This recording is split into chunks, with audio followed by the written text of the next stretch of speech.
आज हमने टॉपिक लिया है द विंड्स। तो विंड जो होती है वो होती है प्लैनेटरी विंड्स।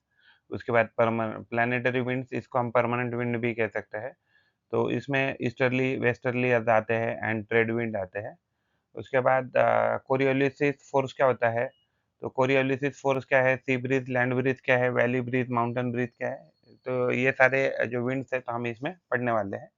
अगर हम इसको इक्वेटर मानते हैं तो इक्वेटर के ऊपर एक जो है, तो यहाँ आपको ये जो विंड है ऐसा लग रहा है कि जो ईस्ट के साइड से आ रही है तो इसको ईस्टर्ली ऐसे कहेंगे।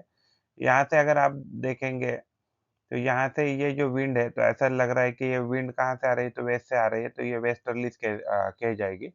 और ये भी जो है तो ऐसा लगेगा कि ये ईस्ट की तरफ से आ रही है, तो इसको भी हम ईस्टर्ली ऐसे कहेंगे। तो ये जो रीजन है, तो यहाँ से 0 टू 30 डिग्री यानी, और नीचे भी 0 टू 30 डिग्री, तो इसको हम क्या कहते हैं? तो इसको हम ट्रेड विंड ऐसे कहते हैं। जो ये ईस्टर्ली जो है तो इसको ही हम क्या ट्रेड विंड कहने वाले हैं।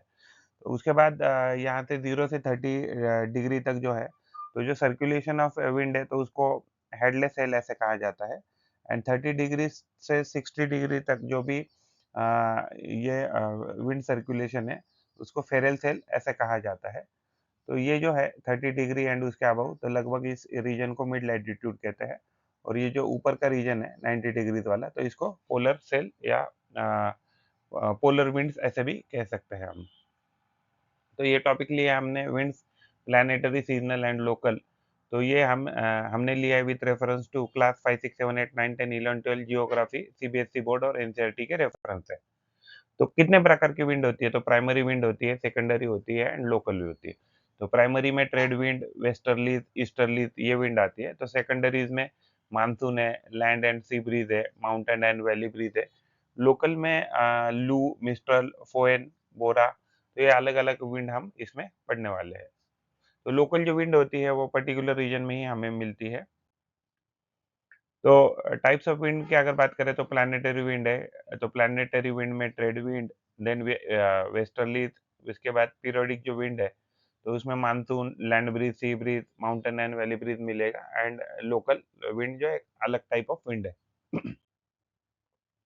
तो ये प्रेशर बेल्ट है। तो अगर हम इक्वेटर को अगर देखें तो इक्वेटर जो होता है तो वहाँ एग्जैक्टली कूल काम एरिया होता है या रीजन होता है, उसको डोल्ड्रम ऐसे कहा जाता है। तो यहाँ जो है तो साइक्लोन कभी नहीं आ सकता है। और ऊपर के साइड में जो ये येलो कलर का है तो इसको ही हम क्या कहेंगे? ट्रेड विंड कहेंगे, 0 टू 30 डिग्री तक। तो इसको हम ईस्टर्ली ऐसे कह सकते हैं। और ऊपर 30 डिग्री से 60 डिग्री तक ऐसा लग रहा है कि विंड जो है वो वेस्ट से आ रही है, तो इसको हम प्रिवेलिंग वेस्टर्ली ऐसे कहा जाएगा। एंड उसके बाद ये सब पोलर लो प्रेशर है और उसके बाद ये पोलर। तो पोलर से ऐसा लगेगा कि ईस्ट से विंड आ रही है, तो ये हम इसको वापस ईस्टर्ली ऐसे कहेंगे। यानी कि ईस्टर्ली, देन वेस्टर्ली एंड वापस ईस्टर्ली। तो ये जो ईस्टर्ली जो है 30 डिग्री, 0 टू 30 डिग्रीज वाला, तो इसको ही हम ट्रेड विंड ऐसे कहते हैं। तो ये ट्रेड विंड ऊपर भी है, नीचे भी है। तो हमें रीजन मिलेंगे, सबसे पहले ये लो प्रेशर, उसके बाद ये हाई प्रेशर, उसके बाद ये वापस लो प्रेशर एंड उसके बाद ये हाई प्रेशर एट पोल्स। तो ये जो विंड है वो कहाँ आके कन्वर्ज होती है? तो इक्वेटर पे आके कन्वर्ज होती है, यानी कि 0 से 30 से 0 डिग्री तक, और नीचे से भी 30 से 0 डिग्री तक आती है। तो इसको ही इंटरट्रॉपिकल कन्वर्जन ज़ोन्स ऐसे कहा जाता है। इस रीजन को ट्रेड विंड कहेंगे, और ये जो रीजन है तो इसको भी ट्रेड विंड कहेंगे, या उसको हॉर्स लैटीट्यूड ऐसे भी कहा जाता है। जो विंड फ्लो होती है अराउंड 30 टू 35 डिग्रीज़ के आसपास, तो उसको जो है तो उसको हॉर्स लैटीट्यूड या ट्रेड विंड ऐसे भी कहा जाता है। तो इक्वेटोरियल लो ये प्रेशर बेल्ट है। उसके बाद ये जो है तो ये क्या है? तो ये लो है, तो ये हाई हाई प्रेशर बेल्ट बन जाएगा। और ये पोलर फ्रंट जो है तो ये भी क्या है? तो ये लो प्रेशर बेल्ट है। तो जो प्लैनेटरी विंड क्या होती है? तो इसको प्रिवेलिंग विंड ऐसे भी कहा जाता है। ये एग्ज़ैक्टली जभी भी विंड बनती है तो वो बनती है because of uneven heating of the अर्थ। तो जहाँ भी सरफेस गर्म हो जाएगा तो वहाँ क्या हो जाएगा? एक प्रेशर डिफरेंस क्रिएट हो जाएगा। क्योंकि जो हॉट एयर होती है वो कम डेंस होती है, तो इसकी वज़ह से ऊपर उड़ जाती है। और वहाँ उसकी जगह ऑक्यूपाई करने के लिए कोल्ड विंड वहाँ आती है, तो या कोल्ड एयर आती है। तो उसको ही हम विंड ऐसे कहेंगे। तो जहाँ भी एग्ज़ैक्टली विंड होगा, तो ये हीटिंग इफ़ेक्ट की वजह से ही विंड का मूवमेंट होता है। तो विंड जो है तो वो हमेशा हाई प्रेशर से लो प्रेशर की तरफ फ्लो करती है। हाई प्रेशर यानी कि ज़्यादा एयर हम कह सकते हैं, एंड लो प्रेशर यानी कि कम एयर, ऐसा हम कह सकते हैं। तो इसमें जो प्लैनेटरी विंड है तो अलग-अलग प्रकार की विंड आती है, तो परमानेंट है, उसमें सीज़नल है एंड लोकल विंड है। तो अगर विंड की इम्पैक्ट करें, तो विंड जो है तो क्लाइमेट पे इम्पैक्ट करता है, ओशन करंट पे इम्पैक्ट करता है एंड लॉन्ग डिस्टेंस जो नेविगेशन है, उसके लिए भी इम्पैक्ट करता है। तो ग्लोबल विंड सिस्टम जो है, जो कंसिस्टेंटली जो होता है that blows consistently in the same direction throughout the year. जो प्लैनेटरी विंड होती है, वो कंसिस्टेंटली एक ही डायरेक्शन में throughout the year almost flow करती है। तो ये जो प्लैनेटरीज़ विंड है, तो they are driven by the atmospheric pressure differences on earth and earth rotation. तो अर्थ रोटेशन के कारण एंड एटमॉस्फेरिक जो प्रेशर डिफरेंसेस है, उसके कारण प्लैनेटरी विंड जो है, तो वो फ्लो करती है। या अदर भी जो भी विंड है, जैसे सीज़नल है, लोकल विंड है, तो वो भी प्रेशर बेल्ट के डिफरेंस है एंड अर्थ के रोटेशन की से उनका मूवमेंट हो सकता है। तो कैटेगरी जो है विंड का, तो टाइप्स ऑफ विंड जो है, ट्रेड विंड आती है, देन वेस्टर्लीज़ आती है एंड पोलर ईस्टर्लीज़ है। तो ये परमानेंट विंड्स है, या इसको प्रिवेलिंग विंड या प्लैनेटरी विंड भी कह सकते हैं। तो ट्रेड विंड, वेस्टर्लीज़ एंड पोलर ईस्टर्लीज़। तो फेरेल लॉ क्या है? तो फेरेल लॉ कहता है, अगर जो भी अर्थ का रोटेशन है, तो अर्थ का रोटेशन की वजह से क्या होता है कि कोरियोलिसिस फ़ोर्स जो है, तो वो मूविंग ऑब्जेक्ट को क्या करता है, डिफ्लेक्ट करता है। जैसे फॉर एग्ज़ाम्पल विंड हो या ओशियन करंट हो, तो नॉर्दर्न अगर राइट में शिफ्ट करता है नॉर्दर्न हेमिस्फीयर में, एंड लेफ्ट में शिफ्ट करता है सदर्न हेमिस्फीयर में, तो इसको ही फेरेल लॉ हम ऐसे कह सकते हैं। और फेरेल सेल क्या है कि जो भी विंड का सर्कुलेशन है बिटवीन 30 डिग्रीज जो लैटिट्यूड है, 30 degrees to 30 degrees to 60 degrees जो भी है, तो 30 डिग्रीज टू 60 डिग्री जो भी सर्कुलेशन है विंड का, तो उसको फेरेल सेल ऐसा कहा जाता है। और हेडले सेल जो है, तो वो 30 डिग्री से 0 डिग्री तक नॉर्थ एंड साउथ में दोनों में जो भी विंड सर्कुलेशन है, उसको हेडले सेल कहा जाएगा। और यहाँ भी exactly north and south 30 degrees to 60 degree जो भी है, तो उसको फेरेल सेल कहा जाएगा। तो जो विंड फ़ॉर्मेशन होता है, तो जभी भी मान लीजिए सन की वजह से जो भी हीटिंग होता है, तो उसकी वजह से एयर अप हो जाती है, और जैसे अप हो जाती है, तो नीचे का जो एरिया है, वो वहाँ एयर कम हो जाती है। कम एयर को हम क्या कहेंगे? लो प्रेशर एरिया। एयर ऊपर जाएगी, ठंडी हो जाएगी, कूल हो जाएगी और नीचे सिंक कर जाएगी। और जैसे ही सिंक कर जाएगी, तो यहाँ क्या हो जाएगा, तो इस रीजन में हाई प्रेशर एरिया बन जाएगा। तो हमेशा एयर जो है, तो हाई यानी कि कोल्ड से हॉट की तरफ भागेगी, हम ऐसे कह सकते हैं, या otherwise high pressure to low pressure area flow करती है। तो ये जो अनइवन हीटिंग होता है सन की वजह से, तो अर्थ का जो शेप है, या इवन अर्थ का जो टिल्टिंग है, तो एक्सिस के ऊपर, तो उसकी वजह से क्या हो जाता है कि जो अर्थ होती है अनइवनली हीटिंग हो जाती है, और उसके वजह से प्रेशर डिफरेंस क्रिएट हो जाता है। और जैसे ही प्रेशर डिफरेंस क्रिएट हो जाता है, तो उसकी वजह से विंड हमेशा ब्लो करती है from high pressure to low pressure area. तो जो कूल एयर होती है, जो ऊपर जाने के बाद जो सिंक हो जाती है, तो जहाँ सिंक होती है, तो वहाँ हाई प्रेशर बना देती है। तो एयर का जो मूवमेंट है, वो हमेशा हाई प्रेशर से लो प्रेशर एरिया में ही होता है। तो विंड जो है, जो मूवमेंट ऑफ एयर है, मूवमेंट ऑफ एयर को ही हम क्या कहते हैं? तो विंड ऐसे कहते हैं। तो कोरियोलिसिस इफेक्ट क्या है? Coriolis effect is the curving of the path of the object और fluid due to the earth rotation. तो अर्थ की रोटेशन की वजह से जो भी फ्लूइड है, यानी कि वो एयर है या वाटर है, तो उनका क्या है कि पाथ जो है उसमें चेंजेस आते हैं। तो उसको ही कोरियोलिस इफेक्ट ऐसे कहते हैं। तो नॉर्दर्न हेमिस्फीयर में जो भी फ्लूइड है, वो राइट हैंड साइड को शिफ्ट करेगा, एंड अगर सदर्न हेमिस्फीयर की बात करें, तो सदर्न हेमिस्फीयर में जो फ्लूइड है, यानी कि एयर एंड वाटर जो है, वो लेफ्ट की तरफ शिफ्ट कर देगा। तो प्लैनेटरी जो विंड्स होती है, तो ये हमें ग्लोबल स्केल पे दिखती है, यानी कि over all all over the जो ग्लोब है, तो यहाँ हमें दिखती है। Blows over the large areas of the earth surface covering both and land and ocean. ये हमें लैंड के ऊपर भी पूरे वर्ल्ड वाइड दिखते हैं, एंड ओशियन पे भी हमें ये विंड दिखती है, प्लैनेटरी विंड। एंड ये कंसिस्टेंट होती है, mainly relatively consistent direction and pattern over time. यानी उनका पैटर्न और डायरेक्शन की बात करें, तो over the period of time वो क्या मिलता है हमें? कंसिस्टेंट ही मिलता है। हाई टू लो प्रेशर, ये विंड हमेशा जो फ्लो करेगी, हमेशा high high pressure area to low pressure area ही फ्लो करेगी, fundamentally driven by the movement of air from high pressure zone to low pressure zone. तो कोरियोलिस इफेक्ट क्या है? तो अर्थ के रोटेशन की वजह से जो है विंड है, तो वो क्या करती है? डिफ्लेक्ट करती है। तो जो नॉर्दर्न राइट में कहाँ करते शिफ्ट करती है, तो नॉर्दर्न हेमिस्फीयर में, और लेफ्ट में शिफ्ट करती है इन सदर्न हेमिस्फीयर में, because of the rotation of the अर्थ। उसको ही क्या कहते हैं हम, कोरियोलिस इफेक्ट कहते हैं। तो जो प्लैनेटरी विंड्स है, तो अगर मान लीजिए इक्वेटर का ये रीजन है, इक्वेटर या मान लो 0 डिग्री है, तो यहाँ से 30 डिग्री तक हमें ऐसा लगेगा कि ईस्ट की तरफ से विंड आई है, तो इसको हम ट्रेड विंड कहेंगे। इसको हम वेस्टर्लीज़ कहेंगे और इसको वापस ईस्टर्ली कहेंगे। नीचे से वैसे ही, तो इसको हम ईस्टर्ली कहेंगे, इसको हम वेस्टर्ली कहेंगे और इसको हम वापस इसको ईस्टर्ली कहेंगे, या इसको polar polar easterlies, westerlies and trade wind. तो ये major 3 type of planetary winds आती है, परमानेंट विंड कह सकते हैं हम इनको। तो low pressure, equator, high pressure यानी कि सब ट्रॉपिकल, और ये सब यानी कि सब जो पोलर है रीजन, तो ये लो प्रेशर एंड वापिस ये हाई प्रेशर। नीचे वैसे ही same to same, low equator पे लो प्रेशर एंड जो ट्रॉपिकल है, सब ट्रॉपिकल वहाँ हाई प्रेशर, सब पोलर पे लो प्रेशर एंड जो पोल है वहाँ वापिस हाई प्रेशर होता है, और इसकी वजह से क्या होता है, कंटिन्यूअसली मूवमेंट ऑफ एयर होता है, जिसको हम विंड कहते हैं। तो जो प्लैनेटरी जो विंड्स होती है कितने प्रकार की है, तो उसमें ट्रेड विंड आती है। तो trade wind flow from the sub tropical यानी कि 30 डिग्रीज नॉर्थ से 30 डिग्री जो साउथ है, तो वहाँ से कहाँ इक्वेटर की तरफ वो फ्लो करती है, और डायरेक्शन उनका ऐसा लगता है कि वो ईस्ट से आ रही है, तो इसको ईस्टर्ली ऐसे भी कह सकते हैं, या ट्रॉपिकल ईस्टर्ली ऐसे भी कहा जाता है, बट जनरली उसका मेजर नाम है ट्रेड विंड्स। तो इनका जो रोल है, तो ये हिस्टोरिकली एग्जैक्टली देखा जाए तो रिलायबल विंड थी for the selling ships in earlier times. अगर वेस्टर्लीज़ की बात करें, तो वेस्टर्ली जो होती है, तो वो सब ट्रॉपिक हाई प्रेशर बेल्ट से सब सब पोलर प्रेशर जो बेल्ट है, वहाँ फ्लो करती है। तो हम ऐसे कह सकते हैं कि 30 से 60 डिग्री तक वो फ्लो करती है। तो डायरेक्शन उसका रहता है, साउथ वेस्ट होता है in northern northern hemisphere and north west होता है इन सदर्न हेमिस्फीयर।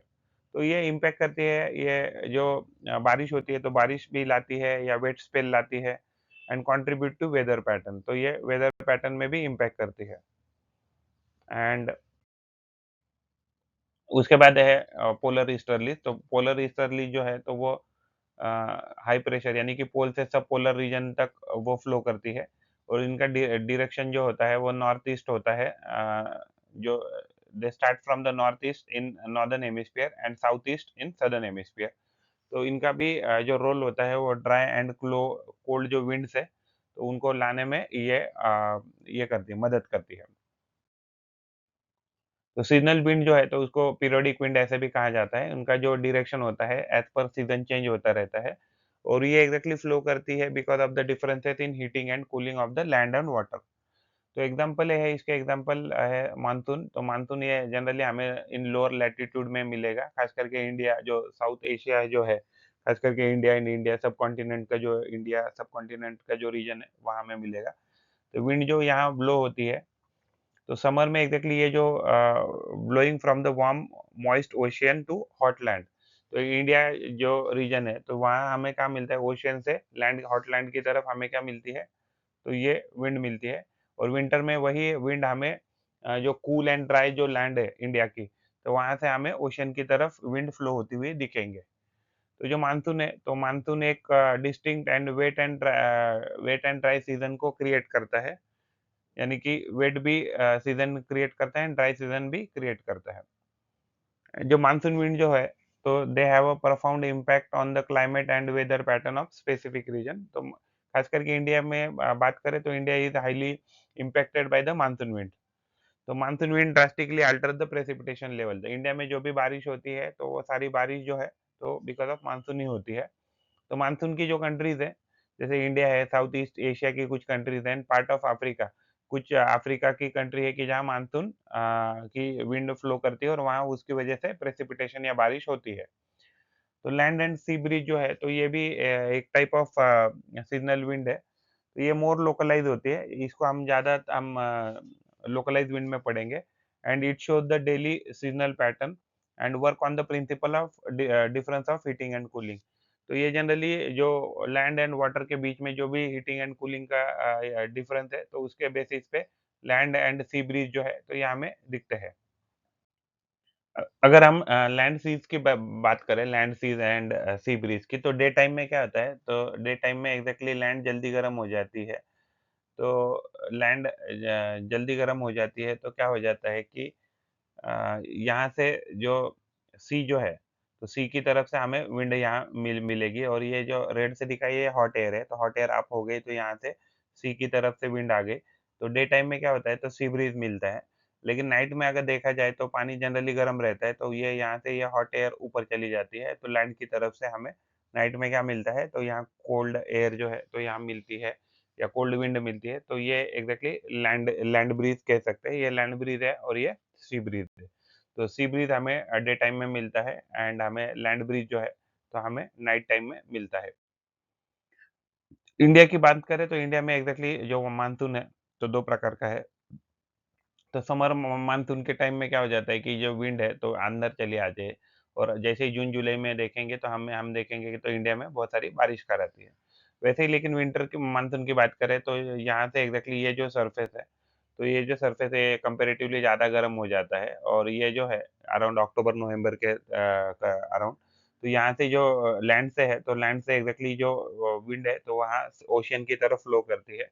तो यहाँ से यानी कि ये जो एरिया है तमिलनाडु या आंध्रा का, आंध्रा वगैरह का, तो यहाँ क्या करती है, तो यहाँ अक्टूबर-नवंबर में बारिश का रहती है, तो ये विंटर मानसून में होता है। रेस्ट ऑफ द इंडिया जो है, तो सारा इंडिया में ऑलमोस्ट समर मानसून में ही बारिश होती है, and some part of Andhra and Tamil Nadu का जो रीजन है, तो वहाँ हमें विंटर मानसून में बारिश मिलेगी। तो लू एक टाइप ऑफ लोकल विंड है, तो जनरली ये जो रीजन है, तो इस रीजन में हमें डेज़र्ट से बहुत सारा विंड फ्लो करता मिलेगा। तो ये देख सकते हैं, ये जो डस्ट है, तो this dust is nothing but लू, जो नॉर्दर्न प्लेन में फ्लो होती है इंडिया के, तो इसको लू कहा जाता है। ये एग्ज़ैक्टली एक लोकल विंड है। तो वैली एंड माउंटेन ब्रीज़ क्या है, तो देखिए माउंटेन जो है वो क्या हो जाता है कि जल्दी गर्म हो जाता है डे टाइम में। तो यहाँ से क्या होता है, कोल्ड एयर जो है, तो वैली से नीचे से ऊपर चली जाती है, तो इसको हम वैली ब्रीज़ कह सकते हैं। एंड नाइट टाइम में क्या हो जाता है, नाइट टाइम में एग्ज़ैक्टली वैली कंपैरेटिवली गर्म रहती है, और ऊपर से क्या होता है, तो ऊपर से इसकी वजह से जो विंड है, जो माउंटेन है, वो जल्दी हीट लूज़ अप करता है, तो ऊपर से विंड नीचे फ्लो करती है, तो इसको हम माउंटेन ब्रीज़ ऐसे भी कह सकते हैं। तो डे टाइम में जो है, तो हमें डे टाइम में हमें वैली ब्रीज़ मिलेगा, एंड जो नाइट है, नाइट में हमें माउंटेन ब्रीज़ मिलेगा। तो एनाबैटिक एंड कैटाबैटिक विंड क्या होता है? अगर डे टाइम की बात करें, तो डे टाइम में क्या होता है कि डे टाइम में ये जो सरफेस है, वो जल्दी गर्म हो जाता है, तो नीचे से जो एयर है, तो नीचे से ऊपर चली जाती है, तो उसको एनाबैटिक विंड कहते हैं। लेकिन अगर नाइट की बात करें, तो नीचे का सरफेस थोड़ा कंपैरेटिवली ज़्यादा गर्म होता है, तो यहाँ से क्या होता है, इसकी वजह से ऊपर से जो है, तो ऊपर से विंड नीचे की तरफ फ्लो करने लगती है, टुवर्ड द डाउनवर्ड स्लोप, तो उसको कैटाबैटिक विंड ऐसे कहा जाता है। तो लोकल विंड जो है, तो local wind generally short distance होती है, और ये इन्फ्लुएंस हो जाती है because of the localized geographic feature, जैसे माउंटेन हो गया, कोस्टलाइन हो गया, डेज़र्ट हो गया, तो इसकी वजह से ये लोकल विंड फ्लो करती है। तो ये टेम्परेरी होती है और प्रेडिक्टेबल होती है, एंड ये exactly they forming from the daily variation, तो डेली वेरिएशन जो भी है टेम्परेचर में या एयर प्रेशर में, उसकी वजह से लोकल विंड फॉर्म हो जाती है। उसके एग्ज़ाम्पल है सी ब्रीज़ एंड लैंड ब्रीज़। तो इट जनरली ये कोस्टलाइन एरियाज़ में हमें दिखेगा, और ये फॉर्म होती है because of uneven heating and cooling rate of the landed water. तो सी ब्रीज़ जो होता है, तो हमें डे टाइम में मिलता है, और विंड जो होती है वो सी से लैंड की तरफ फ्लो करती है। लैंड ब्रीज़ जो है, तो वो हमें नाइट टाइम में मिलता है, एंड विंड जो है वो लैंड से सी की तरफ फ्लो करती है। अगर वैली ब्रीज़ की बात करें, तो वैली ब्रीज़ हमें डे टाइम में मिलता है, और ये अपवर्ड विंड फ्लो करती है फ्रॉम वैली से माउंटेन की तरफ। अगर माउंटेन ब्रीज़ की बात करें, तो वो नाइट टाइम में हमें जनरली मिलती है, और ये डाउनवर्ड फ्लो करती है फ्रॉम माउंटेन से वैली, यानी कि नीचे स्लोप्स साइड में फ्लो करती रहती है। तो लोकल विंड में कैटाबैटिक विंड जो है, तो ये डाउन स्लोप आती है, एंड खास करके जो पोलर जहाँ से मान लो आइस कैप एरियाज़ है, तो वहाँ वो जनरली फ्लो करती है। डाउन स्लोप जो विंड होती है, वो कोल्ड एंड डेंस एयर जो है, तो वहाँ से वो हाई एलिवेशन प्लेटू या आइस शीट जो है, तो वहाँ से वो ग्रेविटी की वजह से नीचे जो आती है, तो उसको हम कैटाबैटिक विंड कह सकते हैं। उसके बाद है फोएन विंड। तो ये जहाँ भी एग्ज़ैक्टली ओरोग्राफिक रेन होता है, यानी कि जहाँ भी पहाड़ है, और पहाड़ के एक साइड एक विंडवर्ड साइड होता है, एक लीवर्ड साइड होता है। तो वहाँ एक बार जैसे ही उस रीजन में, यानी विंडवर्ड साइड में एंड लीवर्ड साइड में हमें ये फोन विंड्स एंड जो है तो ये हमें मिलेगी। तो ये जनरली वार्म होती है, ड्राई विंड होती है and that descend the levered side. तो लीवर्ड साइड में जो भी विंड हमें जब मिलती है तो उसको हम क्या कहेंगे, फोन ऐसे कह सकते हैं। And downward side of the mountain, तो यानी कि जैसे ही वो नीचे आ जाती है माउंटेन से, तो आल्प्स यूरोप के रीजन में हमें फोन विंड मिलती है। तो चिनूक जो है तो इसको स्नो ईटर ऐसा भी कहा जाता है। तो ये जैसे ही नीचे आ जाती है तो ये स्नो को मेल्ट करती है। तो जनरली हमें नॉर्थ अमेरिका रीजन में मिलती है। लू जो है तो ये हॉट एंड ड्राई विंड होती है और ये हमें नॉर्दर्न प्लेन्स में मिलता है ड्यूरिंग समर रीजन में। और इंडिया पाकिस्तान का जो रीजन है वहाँ नॉर्दर्न प्लेन्स में हमें ये मिलता है। उसके बाद मिस्ट्रल है, तो मिस्ट्रल एक कोल्ड ड्राई विंड होती है जो ब्लो करती है from Alps over France toward the Mediterranean sea. यानी आल्प्स से अगर फ्रांस की तरफ जो भी मेडिटेरियन सी से जो भी विंड फ्लो हो रही है तो उसको मिस्ट्रल ऐसे कहा जाता है लोकली। तो बोरा जो है तो ये कोल्ड एंड जनरली वायलेंट होती है विंड और जो डिसेंड करती है फ्रॉम माउंटेन से एड्रियाटिक सी। तो माउंटेन टू एड्रियाटिक सी को लोकली बोरा ऐसे कहा जाता है। उसके बाद है सैंटा एना विंड। ये जनरली स्ट्रांग होती है, ड्राई होती है और डाउनवर्ड स्लोप में फ्लो करती है और ये हमें सदर्न कैलिफोर्निया में मिलती है। अगर आप ये ब्लिज़्ज़ार्ड विंड का फ़ोटो है, तो ब्लिज़्ज़ार्ड विंड में क्या हो जाता है कि बहुत हेवी स्नोफॉल हो जाता है और पूरा व्हाइट आउट हो जाता है और हमें कुछ भी नहीं दिखता है। तो ये ब्लिज़्ज़ार्ड विंड्स है। तो ब्लिज़्ज़ार्ड विंड क्या है कि जो स्ट्रॉन्ग विंड जब स्नो स्टॉर्म आता है, तो उसकी वजह से यानी कि wind speed around 35 mile per hour या अदरवाइज़ 56 किलोमीटर पर आवर जो है और उसकी वजह से विज़िबिलिटी 0.4 किलोमीटर या 0.25 माइल से कम उससे कम हमें दिखाई देने पड़ता है देता है। तो जिसकी वजह से ब्लोइंग स्नो की वजह से एक डेंजरस व्हाइट आउट सिचुएशन या कंडीशन क्रिएट हो जाती है और जो कंडीशन परसिस्ट करती है अराउंड 3 आवर, तो उसको ब्लिज़्ज़ार्ड विंड ऐसे कहा जाता है। तो it leads to the heavy rainfall and strong horizontal wind. तो इसकी वजह से हेवी रेनफॉल भी होता है एंड स्ट्रॉन्ग हॉरिजॉन्टल विंड भी फ्लो करती है। If you like the effort and information, then please like the video and subscribe the channel and provide your valuable comment in comment box or WhatsApp number 8055638591। Thanks for watching। पढ़ते रहिए, बढ़ते रहिए, keep learning। Thank you।